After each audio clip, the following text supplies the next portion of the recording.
मैं अपने बैकलॉग्स कैसे कंप्लीट कर रही हूँ, आज हम इसी के बारे में जानेंगे। Hi and welcome back to my YouTube channel study B. I am a NEET aspirant as well as a NSCB 2026 aspirant and a 11th graded PCMB student. Just जो मेरे बैकलॉग्स हैं वो अभी तक तो आधे ज़्यादा कंप्लीट हो चुके हैं। ये वीडियो मैं थोड़ा लेट अपलोड कर रही हूँ। So let's start. जस्ट मैं ये मेरी ब्लैंक शीट है, इसमें मैं सिलेबस लिखूँगी। अब सिलेबस में कैसे लिखूँगी कि जो मेरे बैकलॉग्स के चैप्टर हैं उनको मैं एक साइड लिखूँगी और जो मेरे करंट चैप्टर्स स्कूल में चल रहे हैं इन अगस्त एंड सितंबर, बिकॉज मेरे सितंबर में हाफ ईयरली है, तो हाफ ईयरली से पहले जितने भी चैप्टर अगस्त एंड सितंबर के फेस पे होने हैं वो मैं एक साइड लिखूँगी। एज़ मेरा स्कूल एक PDF प्रोवाइड करता है, उसमें सारे चैप्टर्स लिखे होते हैं कि अप्रैल में स्कूल में ये चैप्टर्स होंगे, मई में ये होंगे, जून में XYZ ये चैप्टर होंगे, जुलाई में XYZ दिस चैप्टर होंगे। जस्ट मैंने उस PDF को ओपन किया और उसमें अपने main subject like physics, chemistry, maths, applied maths and biology के फ़िलहाल मैंने सिलेबस लिखा है।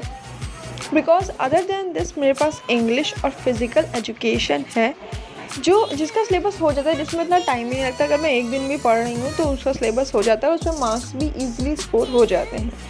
जस्ट मैंने वही किया। अपने जो बैकलॉग्स वाले यानी अप्रैल से लेके जुलाई तक के जितने भी चैप्टर्स स्कूल में कराए गए उनको एक साइड लिखा। एज़ मेरे कुछ चैप्टर्स हो भी चुके हैं पर फिर भी मैंने लिखा है क्योंकि हाफ एंडली में तो मैंने सारे चैप्टर्स आ रहे हैं ना, रिवीजन भी उनका करना है, उनकी क्वेश्चन प्रैक्टिस भी करनी है। सिर्फ लेक्चर देख के चैप्टर पूरा नहीं होता है। और फिर मैंने करंट अगस्त एंड सितंबर के चैप्टर्स को लिखे।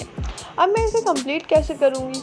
मेरी एक सिंपल स्ट्रेटजी है कि जो हमारे करंट में चैप्टर हैं उनको हमें रोज़ पढ़ना है, उनको हमें लेके चलना है, और जो हमारे अप्रैल से जुलाई तक के चैप्टर्स हो चुके हैं यानी जो हमारे बैकलॉग्स हैं उनको हमें एक्स्ट्रा टाइम देके करना है।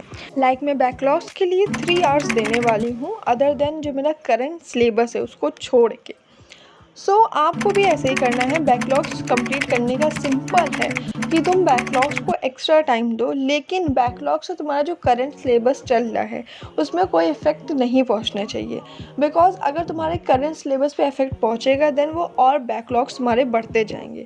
सबसे पहले तुम्हारे जितने बैकलॉग्स हैं उससे उसको बढ़ाना नहीं है कि तुम बैकलॉग्स ही कंप्लीट कर रहे हो, करंट का सिलेबस छोड़ रहे हो, ये नहीं करना है। करंट में जो चल रहा है उसे तुम्हें साथ साथ लेते चलना है और बैकलॉग्स भी करने हैं। सिंपल जस्ट यही है। और दूसरा ये है कि तुम्हारे जितने चैप्टर्स हाफ ईयरली में आ रहे हैं, मेरे भी हाफ ईयरली एग्ज़ाम सितंबर में है, तो जितने भी चैप्टर्स तुम्हारे आ रहे हैं उनको तुम ऐड करो और जितने दिन बचे हैं उनको उससे डिवाइड कर दो, तो तुम्हें एक अप्रॉक्स मिल जाएगा कि तुम्हें एक दिन में कितने चैप्टर्स पढ़ने हैं या कितना पार्ट चैप्टर का कंप्लीट करना है।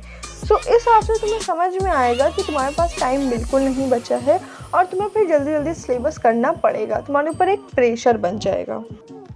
ऑल्सो तुम्हारे जितने दिन बचे हैं वो पूरे मत ऐड करना, उसमें कुछ दिन छोड़ देना ताकि वो कुछ दिन तुम्हारे रिवीजन के लिए निकल आए। Because revision is the key.